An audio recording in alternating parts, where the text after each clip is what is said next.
Using AI is going to be a top technology trend of 2025. However, people are paying a lot of money on a monthly basis to have access to these models. Did you know this secret though? A lot of great AI models are available for free on your local machine, and you do not need an expensive computer with the latest $1,000 NVIDIA GPU for all of them. In this video, I will teach you how you can set up a free local AI environment using Docker. My name is Zen, I'm a software and AI engineer, and I will walk you through this today, so let's get started. So, I've got my Docker Compose file in here, and the purpose of this file is to define a simple application that can run in an isolated environment, and you can just run one simple command once you've installed Docker to get this up and running. Local AI is a great starter kit for AI enthusiasts because you can run simple text models, well, relatively simple models, and you can even extend them beyond that scope to include vision capabilities, maybe even speech to text, things like that, right? Today, we're just going to start with a text-only large language model.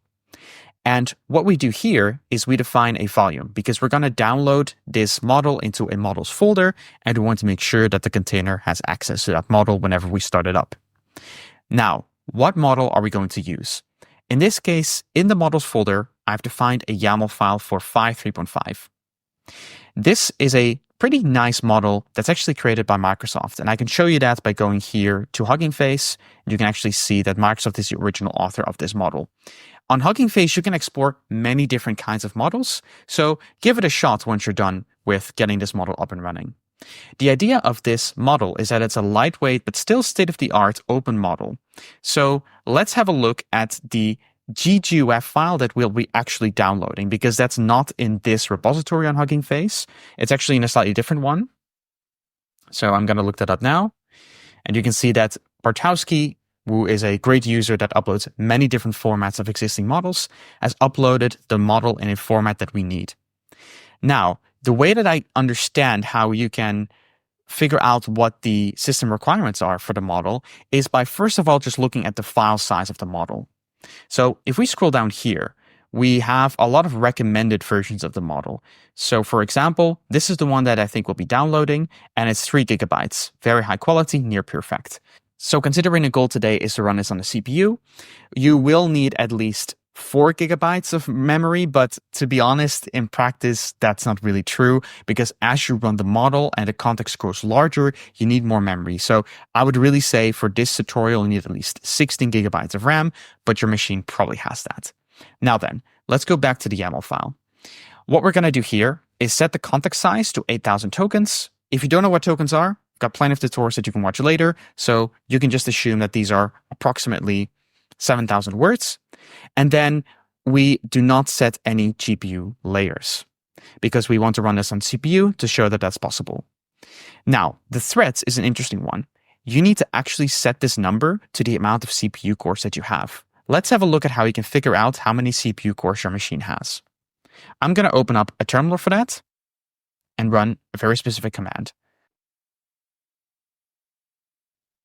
With nproc, I can see how many CPU cores my machine has. If you're using Windows or something like that, you might have to figure it out a different way, but there are plenty of ways to figure it out. And I would just recommend to start off with to set the threads to the amount of CPU cores that you have. It depends a bit on the model. You can play around with it, but this is a good recommendation to start with. So we have that set up now. Why don't we go ahead and get the model downloaded? All I need to do is in the models folder, just run docker compose up --build. And then it's going to run the Docker Compose file as we defined it in here. And the local AI container starts up. And you can see right now it's already downloading the model, and it's actually even less than 3 GB. So that's perfect. Once that model is downloaded, we can actually see that local AI has cached it as well in the models folder.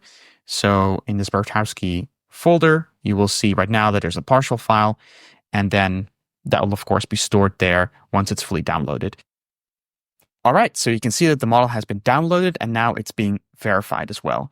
Just to show and prove that the model is cached, I'm just going to go ahead and stop the container, and then I'm going to run the same command again, and you will see that it will start up very quickly. Now, how do we actually invoke the model? For this, I have a simple client Python script. And this script does a couple of important things. First of all, it calls the /completions endpoint. So this is one of the endpoints that's available when you run a local AI container. But it does format the user's input in a specific way, because a lot of these smaller language models expect you to pass in the prompt with a specific format.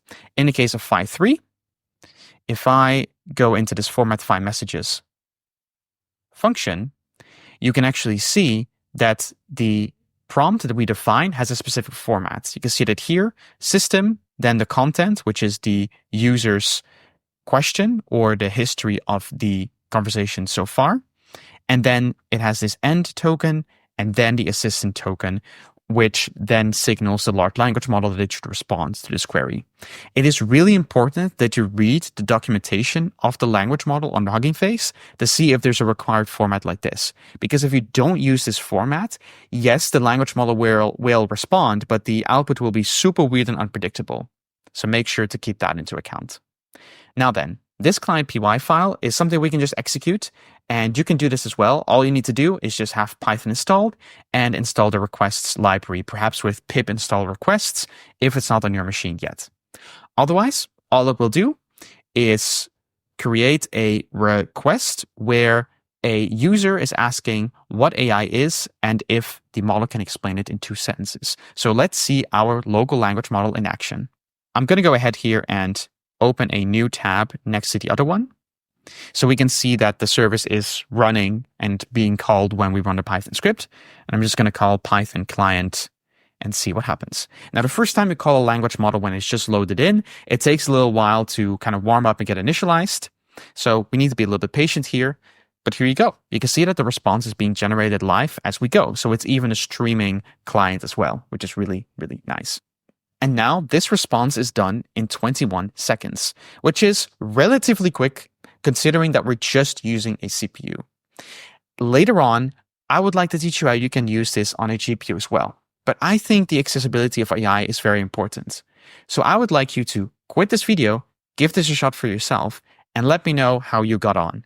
And I'll see you in the next video.